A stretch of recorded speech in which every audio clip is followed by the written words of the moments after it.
EBS 중학과학 자유탐구의 친절 가이드 김정아 선생님입니다. 반가워요, 우리 친구들. 자, 오늘은 우리 친구들에게 반가워요 라고 인사를 하지만 약간은 슬픈 마음도 듭니다. 우리 친구들과 함께 EBS 중학과학 자유탐구 시작한 지 벌써 엄청나게 오랜 시간이 지나서 선생님과 마지막 시간이 되었습니다. 선생님은요, 오늘 마지막 수업을 하면서 한 가지만 바라도록 할게요. 여러분들이 선생님과 함께 중학과학 자유탐구 수업을 하면서 자유탐구 어렵지 않네? 나도 할 수 있구나 라는 자신감 얻으셨길 바라면서 마지막 자유탐구 살펴보도록 할 건데, 마지막이니만큼 정말 훌륭한 자유탐구가 나왔습니다. 자, 여러분들 오늘 주먹도끼와 집게에 대해서 관찰한 친구들이 있는데요.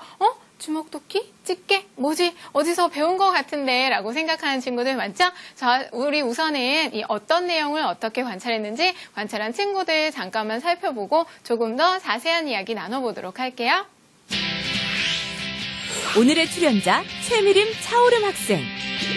이들이 잡은 탐구 주제, 더 강한 구석기 시대 타격 도구는 무엇일까?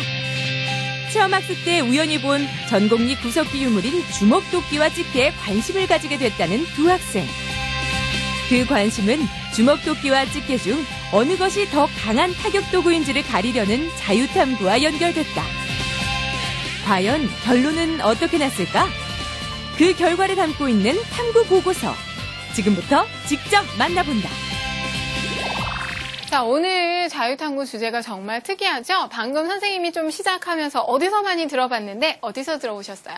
사회 시간에 역사적 유물 이런 이야기 하면서 석기를 여러분들이 배우셨을 겁니다. 석기 시대 하면 뭐 구석기 시대, 신석기 시대 이렇게 나눠가면서 그때 사용했던 유물들이 바로 유물 중에 집게와 주먹도끼가 있어요. 사회 시간에 배웠던 건데 우리 친구들이 오늘 자유탐구 주제로 선택을 했는데요. 여러분 자유탐구 주제 선정하기 선생님이랑 맨 처음에 수업을 할 때 주제라고 하는 거 자유탐구 또 과학 자유탐구니까 늘 언제나 무조건 과학에서만 찾지는 말아주세요. 주변에 있는 모든 것들이 과학 자유탐구 주제가 될 수 있습니다. 라고 말씀드렸던 거 생각나십니까? 우리 친구들이 오늘 그걸 바로 실천을 하신 거죠. 박물관에 가서 보고 이거 과학적으로 탐구해 볼 만한 가치가 있는데 라고 생각을 하고 자유탐구를 했습니다. 여러분들 그 음악을 할 때 음악을 만들어내는 여러 가지 악기들 있죠? 이런 악기들도요. 기본적으로 파동의 원리를 이용해서 이 음악을 만들어냅니다. 이것도 과학적으로 해석이 가능하죠. 그런 거 생각하시면서 자유탐구 주제 이렇게도 선택할 수 있구나 알아두시고요. 오늘의 주제가 석기이니만큼 석기를 알고 넘어가야 되는데 선생님도 석기 잘 몰라서 열심히 공부를 해갖고 나왔습니다. 자, 우리 친구들 석기 조금만 살펴보도록 할게요. 우리가 석기라고 하는 건 돌로 만들어진 도구예요. 이런 돌로 만들어진 도구를 사용한 시대를 석기시대라고 이야기를 합니다. 석기시대에 석기를 주 도구로 사용한 시대, 석기 돌로 만들어진 도구라고 계속 얘기해드렸죠. 그런데 이런 석기 시대는 크게 두 개로 나누어서 우리가 생각을 해요. 구석기 시대와 신석기 시대로 나눠주는데요. 구석기 시대는 뗀석기, 타제석기를 사용합니다. 뗀석기, 타제석기 같은 말로 생각을 하시면 되는데 떨어져 나가요. 그러니까 우리가 무언가 때리거나 아니면 떨어뜨렸을 때 돌이 부서지죠.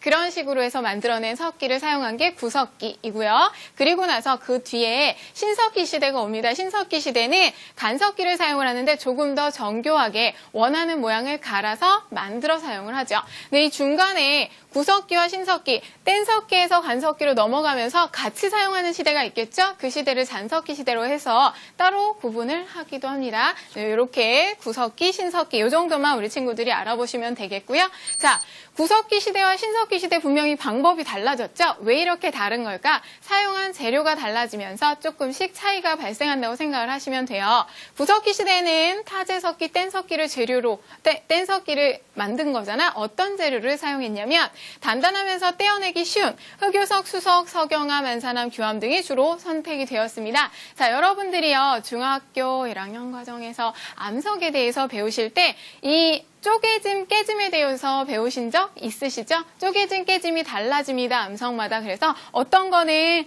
쪼개져요. 잘 쪼개지니까 이 뗀석기를 사용하기 좋겠죠. 흑요석이 대표적인 예예요. 그거 여러분들이 같이 연결해서 기억을 하시면 되겠고요. 자, 두 번째 신석기 시대와 청동기 시대의 간석기 재료는 어떤 것으로 사용이 될까? 청동기 시대. 청동기 시대도요. 간섭기를 섞어서 사용을 합니다. 그거 살짝 기억하시고 화강석, 섬로감, 혈암, 전파암, 사암, 사문암 등이 이용이 됐다. 갈기 쉬운 그런 재료들을 사용해서 여러분들이 만들었다고 생각을 하시면 되겠죠. 자, 기본적인 내용 정말 선생님은요. 잘 모르거든. 선생님도 과학 선생님이 사회 선생님이 아니니까 그렇게 자세히 몰라서 가장 기본적인 내용을 말씀을 드렸는데 여러분들 조금 더 알아보고 싶으시다면 조사해보시면 되겠죠? 한번 조금 더 조사해보시고요. 선생님은 과학적으로 접근해 보도록 하겠습니다. 오늘 우리 친구들이 관찰한 2개의 도구에 대해서 관찰하는 그 과정 중에 필요한 과학적 지식을 알아보도록 할 건데 먼저 보시면 압력이라는 게 나와 있어요. 압력은 단위 넓이의 면에 수직으로 작용하는 힘의 크기를 압력이라고 합니다. 정해진 면적에다가 힘을 줄 때 그 힘의 크기를 계산한 걸 우리는 압력이라고 하는데 계산하는 방식을 보시면 힘을 받는 면의 넓이분의 수직으로 작용하는 힘의 크기 이렇게 나와 있죠. 이거 여러분들이 분명히 과학 시간에 다 배우셨습니다. 우리가 과학 시간에 배운 거기 때문에 여러분들이 보면서 처음 보는데 라는 생각 안 하셨으면 좋겠고 이렇게 압력을 계산을 하게 되면 힘을 받는 면의 넓이가 여러분 어떨수록 좁을수록 압력이 크게 작용하겠죠. 예를 들어서 여러분들이요 연필 깎지 않은 뭉툭한 연필 끝 아니면 이런 분필 끝 있죠. 이런 걸 이렇게 손을 누르면 크게 아프지 않아요. 그런데 뾰족한 송곳으로 눌러보세요. 엄청나게 아픕니다. 좁을수록 힘이 크게 작용하는 거고 수직으로 작용하는 힘 이거는 일반적으로 여러분들이 무게로 생각을 하시면 돼요. 무거울수록 힘이 크게 작용한다. 이게 바로